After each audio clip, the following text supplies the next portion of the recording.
만약 내가 무너진다면 너도 끝이야. 황기찬이 속으로 중얼거렸던 이 말은 더 이상 혼잣말이 아니게 되는데요. 그가 몰락의 기로에 서자 곁에 있던 강세리를 끌어내리려는 어둡고 집요한 결심으로 변해가고 있었던 겁니다. 황기찬은 주주총회에서 해임이 확정되자 사람들의 비난과 조롱이 무섭게 쏟아지는데요. 회사 사람들은 물론 언론마저도 그를 외면했습니다.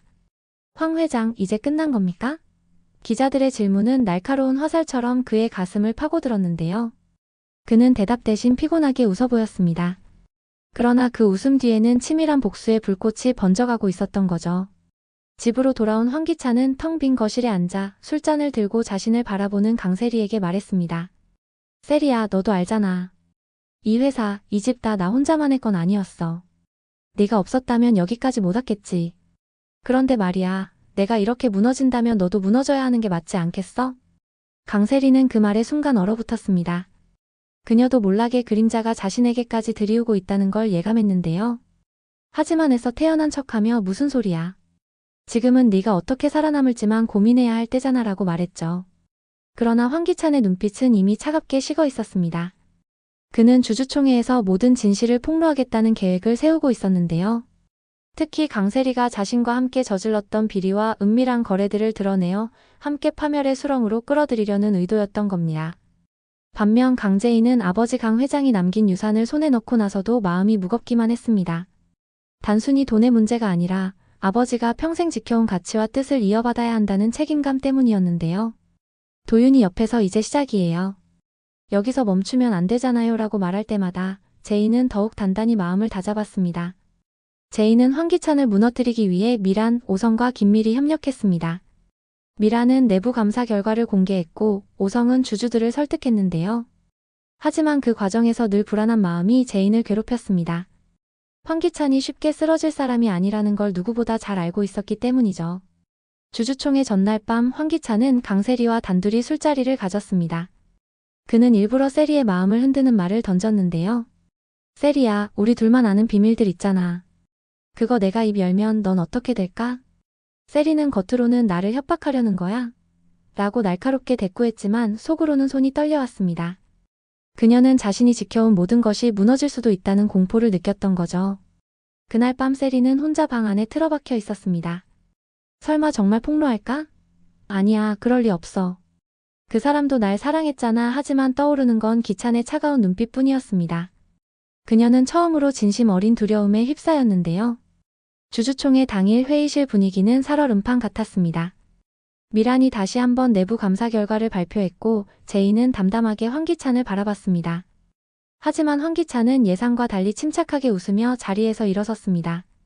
여러분, 제가 어떤 잘못을 했는지 다 아실 겁니다. 하지만 저 혼자 한 일이 아닙니다. 여기 계신 분들 중에도 제 손을 잡았던 이들이 많죠. 그리고 강세리. 당신이야말로 내 범죄의 공범 아닙니까? 순간 회의장은 술렁였습니다. 강세리는 얼굴이 새하얗게 질렸고 사람들은 일제히 그녀를 바라봤습니다. 무슨 말이야, 기찬 씨. 세리는 애써 부정했지만 기찬은 차갑게 웃으며 다 네가 시킨 거였잖아. 내가 왜 혼자 무너져야 해? 라고 맞받아쳤습니다. 제이는 그 장면을 보며 충격에 휩싸였는데요. 기찬이 세리까지 끌어내리려는 건 예상 못했던 일이었습니다. 순간 제인의 머릿속에는 복잡한 생각이 스쳐갔습니다. 세리가 무너지는 건 자신에게도 유리할 수 있었지만 또 다른 파장이 생길 수도 있었기 때문이죠. 이후 주주총회는 걷잡을 수 없는 혼란으로 빠져들었습니다. 황기찬은 자신이 저지른 비리의 구체적인 증거를 차례차례 내놓으며 세리의 이름을 함께 언급했습니다. 사람들은 충격과 분노 속에 세리를 몰아세웠는데요. 세리는 눈물을 글썽이며 그건 모두 기찬이 시킨 일이에요. 나는 이용당했을 뿐이에요. 라고 소리쳤지만 아무도 그녀의 말을 믿으려 하지 않았습니다. 제이는 그 장면을 지켜보며 알 수 없는 씁쓸함을 느꼈습니다. 분명히 원하던 상황이었는데도 마음 한쪽에서는 동정심 같은 것이 스멀스멀 피어올랐던 겁니다. 도윤은 그런 제인의 마음을 읽은 듯 조용히 말했습니다. 제인 씨, 지금은 흔들리면 안 돼요. 우리가 원하는 건 진실을 밝히는 거지 누굴 불쌍하게 보는 게 아니잖아요. 그날 밤 황기찬은 다시 세리를 찾아갔습니다. 세리는 분노의 치를 떨며 말했죠. 당신이 어떻게 나한테 이럴 수 있어. 같이 죽자는 거야? 황기찬은 담담하게 웃으며 대답했습니다. 그래. 난 이제 잃을 게 없어. 네가 날 배신하지 않았다면 나도 이러지 않았겠지. 결국 너와 나 같은 운명이잖아. 세리는 절망 속에 황기찬을 바라보며 속으로 다짐했습니다. 이대로 무너질 수는 없어. 언젠가 반드시 갚아주겠어. 이제 판은 완전히 뒤집혔습니다. 황기찬은 몰락했지만 강세리 역시 깊은 수렁에 함께 빠져들었는데요. 제이는 아버지의 유산으로 힘을 얻고 도윤과 함께 새로운 길을 준비했습니다. 그러나 그 길 앞에는 아직 풀리지 않은 수많은 비밀과 복수가 남아 있었던 겁니다.